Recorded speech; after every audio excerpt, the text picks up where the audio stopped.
ভাবুন তো, হঠাৎ করে মিডিয়ায় খবর ছড়িয়ে পড়ল যে ইরান নাকি আমেরিকার ক্যালিফোর্নিয়ায় ড্রোন হামলা চালাতে পারে। আরেকদিকে বলা হচ্ছে মার্কিন সরকার নাকি ইরানের সম্ভাব্য পাল্টা আক্রমণের জন্য প্রস্তুতি ছিল না। এমনকি এমন অভিযোগও উঠেছে যে আমেরিকার প্রতিরক্ষা বিভাগ নাকি এক মাসে $15 বিলিয়ন স্ট্যাক এবং $6.9 বিলিয়ন লবস্টার টেইলের পিছনে অলরেডি খরচ করেছে। শুনতে অবিশ্বাস্য লাগছে, কিন্তু এই ঘটনা নিয়েই এখন তীব্র বিতর্ক চলছে মার্কিন রাজনীতি এবং মিডিয়ার মধ্যে। মিডিয়ার এক অংশ বলছে সরকার ব্যর্থ, আর সরকার বলছে এটা সম্পূর্ণ ভুয়া। তাহলে আসল সত্যি কি? আজকের ভিডিওতে আমরা পুরো ঘটনা বিস্তারিতভাবে বিশ্লেষণ করার চেষ্টা করব। স্বাগতম হেডলাইন বাংলাতে। এখানে আমরা আন্তর্জাতিক রাজনীতি, বড় খবর এবং বিশ্বের আলোচিত ঘটনাগুলো সহজ বাংলায় বিশ্লেষণ করে থাকি।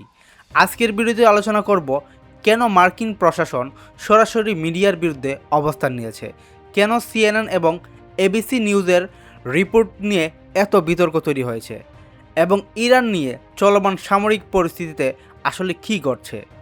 ভিডিওটি শেষ পর্যন্ত দেখুন, কারণ পুরো ঘটনার ভেতরে এমন কিছু তথ্য আছে যা সাধারণ সংবাদে খুবই কম বলা হয়। প্রথমে আসি একটি বিতর্কিত অভিযোগে। কিছু সমালোচক দাবি করছে যে মার্কিন প্রতিরক্ষা বিভাগ নাকি এক মাসে $15 বিলিয়ন স্টেক ও $6.9 বিলিয়ন লবস্টার টেইল এবং $225 বিলিয়ন আসবাবপত্রে খরচ করেছে। এমনকি বলা হচ্ছে সেপ্টেম্বর মাসে নাকি প্রতিরক্ষা বিভাগের খরচ অনেক দেশের পুরো প্রতিরক্ষা বাজেটের থেকেও বেশি হয়ে গেছে। এই অভিযোগ সোশ্যাল মিডিয়ার ব্যাপক আলোচনার জন্ম দেয়। কেউ কেউ প্রশ্ন তুলেছেন, এই লবস্টার কি তাহলে প্রতিরক্ষা মন্ত্রী নিজেই খাচ্ছেন? অন্যদিকে আমেরিকান সমর্থকদের দাবি এটা আসলে সেনাদের জন্য, সেনাদের খাবারের অংশ। বিশেষ করে যুদ্ধের আগে বা কঠিন মিশনের সময় সেনাদের মনোবল বাড়ানোর জন্য বিশেষ খাবার দেওয়া হয়। এই বিষয়টি নিয়ে অনলাইনে ব্যাপক তর্ক বিতর্ক অলরেডি কিন্তু শুরু হয়ে গেছে। মার্কিন প্রশাসন নাকি ইরানের সম্ভাব্য পদক্ষেপ, বিশেষ করে হরমুজ বন্ধ করার সম্ভাবনা ঠিকঠাকভাবে পরিকল্পনা করেনি। এই রিপোর্ট প্রকাশের পর তীব্র প্রতিক্রিয়া জানান পিট হেগসেট। তার মতে মিডিয়া ইচ্ছাকৃতভাবে এমন শিরোনাম দিচ্ছে যা পরিস্থিতিকে আরও নেতিবাচক তুলে ধরছেন। উদাহরণ হিসাবে তিনি বলেন, মিডিয়ার ব্যানারে লিখছে মিডল ইস্ট ওয়ার ইন্টেন্সিফাই, কিন্তু তার মতে আসল শিরোনাম হওয়া উচিত ছিল ইরান ক্রমেই দুর্বল হয়ে পড়েছে। তিনি আরও বলেন, সিএনএনের রিপোর্টে বলা হয়েছে যে প্রশাসন নাকি হরমুজ প্রণালী বন্ধ হওয়ার সম্ভাবনার অনুমান করেনি। তার ভাষায় এটি সম্পূর্ণ হাস্যকর, কারণ বহু দশক ধরে ইরান এই প্রণালী ব্যবহার করে বিশ্ব বাণিজ্যকে চাপ দেওয়ার হুমকি দিয়ে আসছে। অতএব মার্কিন সামরিক পরিকল্পনায় এটি অবশ্যই আগে থেকেই বিবেচনায় ছিল। এখানে একটু ব্যাখ্যা করা দরকার। হরমুজ বিশ্বের অন্যতম গুরুত্বপূর্ণ সমুদ্রপথ। বিশ্বের বিপুল পরিমাণের তেল এই পথ দিয়ে পরিবহন করা হয়। যদি এই পথ বন্ধ হয়ে যায় তাহলে বিশ্বজুড়ে তেলের বাজারে বড় ধরনের সংকট তৈরি হতে পারে। এই কারণে এই অঞ্চলকে ঘিরে প্রতিটি সামরিক পদক্ষেপ অত্যন্ত গুরুত্বপূর্ণ। মার্কিন প্রশাসনের মুখপাত্র ক্যারোলিন লিভিট মিডিয়ার রিপোর্টকে সরাসরি ফেক নিউজ বলে অভিহিত করেন। তার বক্তব্য অনুযায়ী এই রিপোর্ট তৈরি করা হয়েছে মাত্র 3টি অজ্ঞাত সূত্রের উপর ভিত্তি করে। তিনি আরও বলেন, প্রেসিডেন্ট ডোনাল্ড ট্রাম্প এবং তার প্রশাসন বহু আগে থেকেই ইরানের সম্ভাব্য পদক্ষেপ সম্পর্কে অবগত ছিলেন, এমনকি অপারেশনের শুরুর আগেই সেই পরিকল্পনার অংশ ছিল। এই ধরনের আন্তর্জাতিক রাজনৈতিক বিশ্লেষণ যদি আপনার ভালো লাগে তাহলে ভিডিওটি লাইক করুন এবং হেডলাইন বাংলা ইউটিউব চ্যানেলটি সাবস্ক্রাইব করতে ভুলবেন না, কারণ আমরা এখানে বিশ্বের বড় বড় ঘটনা সহজ ভাষায় আপনাদের সামনে তুলে ধরার চেষ্টা করি। একটি রিপোর্টে দাবি করা হয় ইরান নাকি আমেরিকার পশ্চিম উপকূলে বিশেষ করে ক্যালিফোর্নিয়ায় ড্রোন হামলার পরিকল্পনা করছে।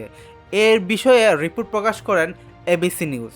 রিপোর্ট অনুযায়ী ফেডারাল ব্যুরো অব ইনভেস্টিগেশন স্থানীয় আইনশৃঙ্খলা বাহিনী সতর্ক করেছিল, কিন্তু পরে জানা যায় এই তথ্যটি আসলে ছিল একটি যাচাই না করা গোয়েন্দা তথ্য, অর্থাৎ এটি সম্পূর্ণ মিথ্যা এবং কোনো হুমকি ছিল না।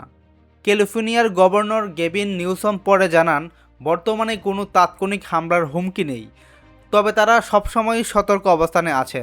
এই ঘটনাকে কেন্দ্র করে ট্রাম্প প্রশাসন থেকে বলা হয়, কিছু মিডিয়া প্রতিষ্ঠান দ্রুত খবর প্রকাশ করার জন্য তথ্য যাচাই বাছাই না করেই তা প্রকাশ করে দেয়। এর ফলে সাধারণ মানুষের মধ্যে অপ্রয়োজনীয় আতঙ্ক সৃষ্টি হতে পারে। সমালোচকদের মতে এই ধরনের রিপোর্ট রাজনৈতিক বিতর্কতে আরও বেশি তীব্র অস্থিরতা করে তুলছে। আপনার কি মনে হয়, মিডিয়া কি সত্যি অতিরঞ্জিত খবর ছড়াচ্ছে, নাকি সরকারের সমালোচনা করাই তাদের কাজ? আপনার মতামত অবশ্যই কমেন্টে লিখে জানাবেন। ইরান এখনও হরমুজ প্রণালীতে কিছু সামরিক সক্ষমতা ধরে রেখেছে, তাই যে কোনো বড় নৌ চলাচলের আগে নিরাপত্তা নিশ্চিত অতীব জরুরি। এই কারণে পরিস্থিতি পর্যবেক্ষণ করে ধীরে ধীরে পদক্ষেপ নেওয়া হচ্ছে। সব মিলিয়ে এই ঘটনা আবারও দেখিয়ে দিল আন্তর্জাতিক রাজনীতি এবং যুদ্ধ পরিস্থিতিতে তথ্যের লড়াই কতটা গুরুত্বপূর্ণ। এদিকে ট্রাম্প সরকার বলছে মিডিয়া শুধুমাত্র ভুয়া খবর ছড়াচ্ছে, অন্যদিকে মিডিয়ার দাবি তারা কেবলমাত্র তথ্য উপাত্ত তুলে ধরার চেষ্টা করছে। আপনি যদি বিশ্বের গুরুত্বপূর্ণ ঘটনাগুলোকে সহজভাবে জানতে চান তাহলে হেডলাইন বাংলা সাবস্ক্রাইব করুন। ভিডিওটি ভালো লাগলে লাইক দিন, বন্ধুদের সাথে শেয়ার করুন। আবার দেখা হবে পরবর্তী কোনো ভিডিওতে। ধন্যবাদ।